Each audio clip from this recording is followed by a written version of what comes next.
Hello everyone, कैसे हैं आप सब लोग। आई होप सब अच्छे हैं, बढ़िया हैं। तो मैं कोमल, आप लोगों की एजुकेटर, आपकी फ्रेंड, फिर से हाजिर हूँ आप लोगों के लिए एक और वीडियो लेकर मेरे इंग्लिश वॉरियर्स के ऑनलाइन प्लेटफॉर्म पर। गाइस, जैसे कि आप लोगों को पता है कि हमारी फिक्स्ड प्रेपोजिशन की एक्सरसाइज की प्रीवियस ईयर क्वेश्चन की एक सीरीज चल रही है।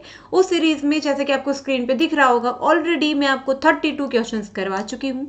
अगर आपने वो 32 क्वेश्चन अभी तक नहीं किए हैं तो उन वीडियोज का लिंक मैं डिस्क्रिप्शन में दे रही हूँ, जाइए जाके देखिए। और चलिए फटाफट ही शुरू करते हैं आज की सीरीज का पहला क्वेश्चन। एक चीज मेरी आपको एडवाइस भी और रिक्वेस्ट भी, इस सीरीज को बिल्कुल भी मत मिस करना। प्रेपोजिशन को लाइटली लेने की गलती ना करें अगर आप किसी भी कॉम्पिटिटिव एग्जाम की तैयारी कर रहे हैं तो चलिए फटाफट से शुरू करते हैं और देखते हैं पहला क्वेश्चन। पहला क्वेश्चन है, the students protested blank the ill treatment of their leaders. Students ने प्रोटेस्ट किया, विरोध किया। किस चीज का विरोध किया? इल ट्रीटमेंट का। यहाँ पर जो ये वर्ड आया है ना गाइस आपका, इल ट्रीटमेंट, इसका मतलब होता है बुरा व्यवहार। ऑफ देयर लीडर्स, स्टूडेंट्स ने उनके जो लीडर्स थे उनके बुरे व्यवहार का क्या किया? विरोध किया। अब देखो ऑप्शन 4 2 ओवर। विरोध किसी के खिलाफ किया जाता है या किसी के लिए किया जाता है? किसी के खिलाफ ही तो होगा ना, तो प्रोटेस्टेड के साथ क्या आ जाएगा? अगेंस्ट। वेरी सिंपल क्वेश्चन, लेकिन आपका प्रीवियस ईयर में आया हुआ है। Next question, the old man brought blank a reconciliation between the two brothers. अब यहाँ पर एक वर्ड आया है रिकॉन्सिलेशन। रिकॉन्सिलेशन का मतलब होता है मेल मिलाप करवा देना, समझौता करवा देना, ठीक है, उसको कहते हैं रिकॉन्सिलेशन। जो बूढ़ा आदमी था उसने दोनों भाइयों के बीच में एक समझौता करवा दिया। Brought in, brought through, brought of, brought about. ये एक फ्रेजल वर्ब का क्वेश्चन है और फ्रेजल वर्ब में यहाँ पर क्या लगेगा? Brought about. ब्रॉट अबाउट का मतलब होता है कोई चीज फाइनली उसको कंप्लीट कर देना। जैसे उन्होंने जो उस बूढ़े आदमी ने उन दोनों के बीच में समझौता करा दिया। Next, the teacher shouldn't be partial blank any student.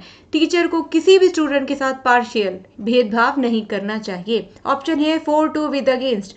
Option देख के डेफिनेटली आपको लग रहा होगा पार्शियल विद, क्योंकि आप लोग हिंदी क्या बना रहे हैं? किसी स्टूडेंट के साथ, और के साथ आया नहीं कि आप लोगों ने विद लगा दिया, यही बात है ना। बट फिक्स प्रेपोजिशन का खेल ही अलग है। पार्शियल के साथ बोलने में विद अच्छा लगता है, partial with, but fix preposition partial अपने साथ क्या लेता है? सिर्फ और सिर्फ टू लेता है। तो आंसर क्या हो जाएगा आपका? टू। आई होप ये क्लियर हुआ होगा। अगर क्लियर हो रहे हैं क्वेश्चन तो फटाफट से वीडियो को लाइक जरूर कर देना। चलिए आगे बढ़ते हैं। नेक्स्ट है, he is fully prepared blank the examination. भैया वो अपने एग्जाम के लिए पूरी तरीके से तैयार है। कुछ भी आ जाए एग्जाम में, बंदे ने ऐसी ठकाठक तैयारी कर रखी है कि बिल्कुल तैयार है। फुली प्रिपेयर्ड एग्जाम के लिए, और के लिए की इंग्लिश क्या है? फॉर। बिल्कुल सही पकड़े हैं। इन टू ऑफ 4 में से आंसर क्या हो जाएगा? 4। Next, the matter has been referred blank the minister for decision. जो मैटर है, जो मुद्दा है, वो मामला है। रेफर्ड का मतलब ले जाना, लेकर जाया गया। किसके पास? मिनिस्टर के पास, डिसीजन के लिए। अगर मैं रेफर कर रही हूं किसी भी चीज को किसी दूसरे को, ठीक है, मैंने पहले बार मैटर मेरे पास था, अब मैंने भेज दिया, आगे भेज दिया। किसको भेज दिया? मिनिस्टर को भेज दिया। तो रेफर करने का, जैसे जनरली रेफर वर्ड आपने हॉस्पिटल्स में सुना होगा कि उन्होंने केस जयपुर रेफर कर दिया, उन्होंने केस दिल्ली रेफर कर दिया, उन्होंने केस बॉम्बे रेफर कर दिया, ठीक है। या कोर्ट में सुना होगा कि उन्होंने केस हाई कोर्ट को रेफर कर दिया। रेफर का मतलब होता है आगे भेज देना, ठीक है। तो रेफर हमेशा अपने साथ ना विद लेगा, ना फॉर लेगा, ना ओवर लेगा, सिर्फ और सिर्फ टू लेगा। फिक्स प्रेपोजिशन एक दिन में याद नहीं होती, एक बार में नहीं आती, दिक्कत वाली बात नहीं है। I am here for you guys. आपके एग्जाम तक बस आप ये क्लासेस फॉलो करते रहना, मेरा दावा है मैं फिक्स प्रेपोजिशन आपको रटवा दूंगी। नेक्स्ट देखो, please remind Sunil blank his promise. Sunil को कृपया याद दिलाओ उसके प्रॉमिस का। भूल गया, प्रॉमिस किया और भूल गया, तो सुनील को याद दिलाओ उसके प्रॉमिस का। तो जब आप किसी को कोई भी चीज रिमाइंड कराते हो, याद दिलाते हो वापस से, तो रिमाइंड अपने साथ ना अबाउट लेगा, ना फॉर लेगा, ना विद लेगा, केवल और केवल क्या लेगा? ऑफ लेगा। केवल और केवल क्या लेगा? ऑफ लेगा। तो रिमाइंड के साथ किसका पेयर बनता है? ऑफ का। आई होप आपको ये चीज क्रिस्टल क्लियर हो गई होगी। नेक्स्ट क्वेश्चन की तरफ बढ़ेंगे।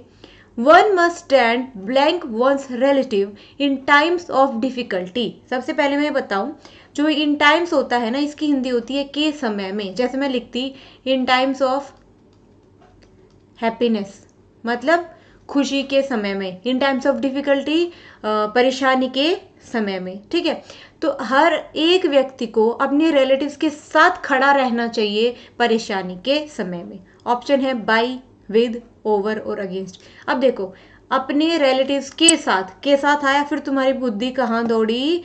विद की तरफ दौड़ी, और उसे खींच के वापस लाओ, क्योंकि स्टैंड अपने साथ क्या लिखता है? केवल और केवल बाई। जैसे कहूँ ना मैं, you should stand by your friend, तुम्हें अपने दोस्तों के साथ खड़े रहना चाहिए। बहुत बढ़िया। Next, he has no ambition blank earning wealth. Ambition का मतलब होता है गोल होना। अब चाहे यहाँ पे एम वर्ड होता, यहाँ गोल वर्ड होता, ठीक है, लक्ष्य होना, इच्छा होना उसकी कोई इच्छा, उसकी कोई लक्ष्य नहीं है धन कमाने का। तो ambition, ambition to earning wealth नहीं, एम्बिशन इन नहीं, एम्बिशन ऑन नहीं। बिल्कुल सही सोच रहे हो आप लोग, एम्बिशन फॉर अर्निंग वेल्थ। एम के साथ भी 4, गोल के साथ भी 4, एम्बिशन के साथ भी 4। Next question, please pay attention blank what I से। मैं जो भी कहता हूं उसकी तरफ ध्यान दो। इन, ऑन, टू, 4। अब एक चीज सुनो, चाहे अटेंशन वर्ड हो, चाहे लिसन वर्ड हो, चाहे ध्यान देने की बात हो, चाहे सुनने की बात हो, और एक वर्ड और ले लो, चाहे कुछ कहने की बात हो, चाहे मैं कुछ कहूँ, चाहे मैं कुछ सुनूं, चाहे मैं कुछ ध्यान दूं। वाह, क्या गाना बना है। चाहे मैं कुछ कहूँ, चाहे मैं कुछ सुनूं, चाहे मैं कुछ ध्यान दूं, उसके साथ आपको एक ही प्रेपोजिशन लगानी है, जो कि क्या है बच्चे? सिर्फ और सिर्फ टू। तो आई होप ये क्लियर होगा। चलिए चलते हैं आज के लास्ट क्वेश्चन की तरफ। You shouldn't associate blank bad boys. Associate का मतलब होता है साथ देना, साथ रहना। तुम्हें बैड बॉयज, बुरे लड़कों की संगति में नहीं पड़ना चाहिए। Associate with, in, on, over. Associate अपने साथ केवल और केवल एक प्रेपोजिशन लेगा, विद। तो आंसर क्या हो जाएगा आपका? With. Next, the principal advise the students to desist blank the acts of violence. एक तो इसको वायोलेंस नहीं बोलते, इसको बोलते हैं वायलेंस। इसको क्या बोलते हैं? वायलेंस बोलते हैं। प्रिंसिपल ने सलाह दी कि स्टूडेंट्स को डेजिस्ट करना चाहिए। डेजिस्ट का मतलब क्या होता है गाइस? डेजिस्ट का मतलब होता है दूर रहना। जैसे मैं यहाँ डेजिस्ट की जगह लिखती रिफ्रेन, या लिखती कीप अवे। रिफ्रेन का मतलब भी बचना, किसी चीज से दूर रहना। कीप अवे का मतलब भी बचना, किसी चीज से दूर रहना। ठीक है, जैसे मैं लिख देती एक और वर्ड, अब्सटेन। चाहे तो ये सब नोट कर लेना, बहुत इंपॉर्टेंट चीज है ये। चाहे कीप अवे आए, चाहे रिफ्रेन आए, चाहे डेजिस्ट आए, चाहे अब्सटेन आए, तीनों का मतलब क्या होता है? किसी चीज से बचना, किसी चीज से दूर रहना। प्रिंसिपल ने स्टूडेंट्स को सलाह दी कि जितनी भी ये हिंसा वाले काम है ना, इन सब से दूर रहो, बच के रहो। तो ये सारे वर्ड जिनका मतलब दूर रहना या बचकर रहना होता है, सब अपने साथ केवल और केवल एक ही प्रेपोजिशन लेते हैं। ना मेरे बच्चे इन, ना फॉर, ना ऑन, केवल और केवल from. Option number C. Last question of today's video. He has no right to encroach black my land. Encroach का मतलब होता है हक जमा लेना, जब्त कर लेना, जबरदस्ती छीन लेना। ठीक है, उसका कोई अधिकार नहीं है कि वो मेरी जमीन पे कब्जा कर ले। ठीक है भाई, कैसे होगा? तो एनक्रोच का मतलब होता है कब्जा कर लेना। अब बहुत सारे स्टूडेंट एनक्रोच के साथ ऑन लगा देते हैं जमीन पर। जैसे कब्जा किसी चीज पर ही करोगे ना, तो पर सोच के वो ऑन लगा देते हैं। सोच तो सही रहे हो, लेकिन ना इन, ना एट, ना फोर, ना ऑन, केवल और केवल आंसर क्या होगा एनक्रोच के साथ? अपोर। आई होप आपको ये वीडियो क्लियर हुई होगी। इसकी जो पीडीएफ है, ये सारे क्वेश्चन आपको मेरे टेलीग्राम चैनल पर मिल जाएंगे, जो सेम इसी नाम से है, इंग्लिश वॉरियर्स। देखते रहिए, सीखते रहिए, और अपने सभी फ्रेंड्स को बोलिए चैनल सब्सक्राइब करने के लिए। चलिए, thank you guys, thanks for watching, keep learning, keep sharing, take care.